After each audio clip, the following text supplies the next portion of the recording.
एक ऐसा देश जहाँ का नादाम फेस्टिवल पूरी दुनिया में सबसे ज्यादा फेमस माना जाता है। एक ऐसी कंट्री जहाँ इंसान बहुत कम रहते हैं और जानवर 20 गुना ज्यादा।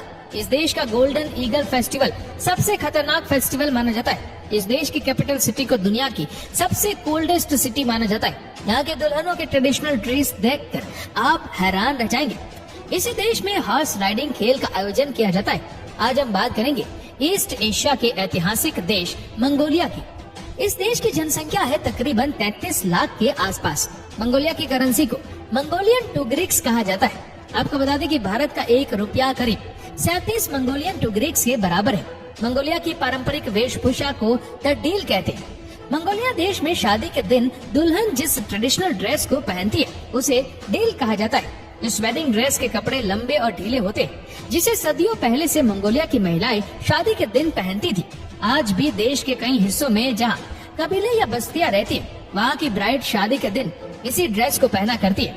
साथ ही ये ट्रेडिशनल ड्रेस देखने में किसी गाउन की तरह लगती है। अगर आप किसी ट्रेडिशनल मंगोलिया शादी में जाते हैं तो आपको ये ड्रेस देखने को मिल सकती है।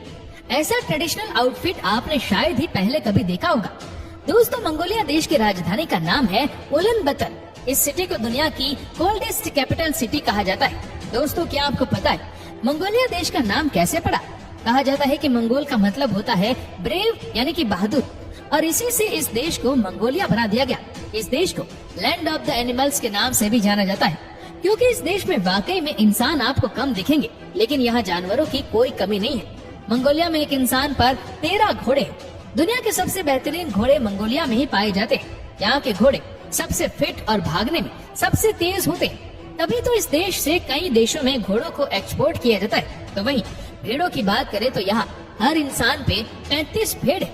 दोस्तों, मंगोलिया का किंग था चंगेज खान, जिसके बारे में कौन नहीं जानता होगा। लेकिन क्या आपको पता है कि वो खुद तो अनपढ़ था, पर उसने पहली बार राइटिंग सिस्टम को इंट्रोड्यूस किया था।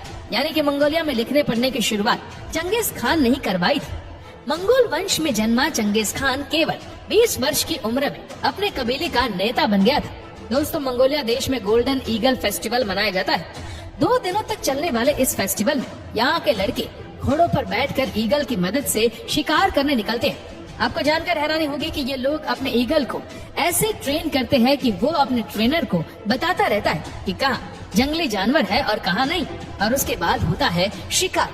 अगर आप इस देश की सैर करें तो यहाँ का नादाम फेस्टिवल, हॉर्स राइडिंग, गोबी मरुस्थल में गुरुवा सैखान नेशनल पार्क और खुश्तान नेशनल पार्क जरूर एक्सप्लोर करें।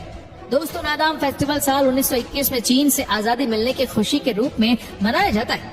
ये हर साल जुलाई के महीने में मंगोलिया की राजधानी उलानबातर में मनाया जाता है। ये मंगोलिया का सबसे बड़ा त्योहार है और पूरे देश में मनाया जाता है। इस त्योहार में मंगोलिया के 3 सबसे प्रमुख खेल घोड़ी सवारी, कुश्ती और तीरंदाजी को खेला जाता है, पर लड़कियां इन खेलों में भाग नहीं लेती। इन खेलों के अलावा भी बहुत सी प्रतियोगिताएं कराई जाती है, जिसमें लड़कियां भी भाग लेती है। ये त्योहार बहुत हद तक मंगोलियन संस्कृति को भी दर्शाता है। इस त्योहार को देखने देश विदेश से लोग आते हैं। पूरे मंगोलिया के हर छोटे गांव में ये त्योहार मनाया जाता है।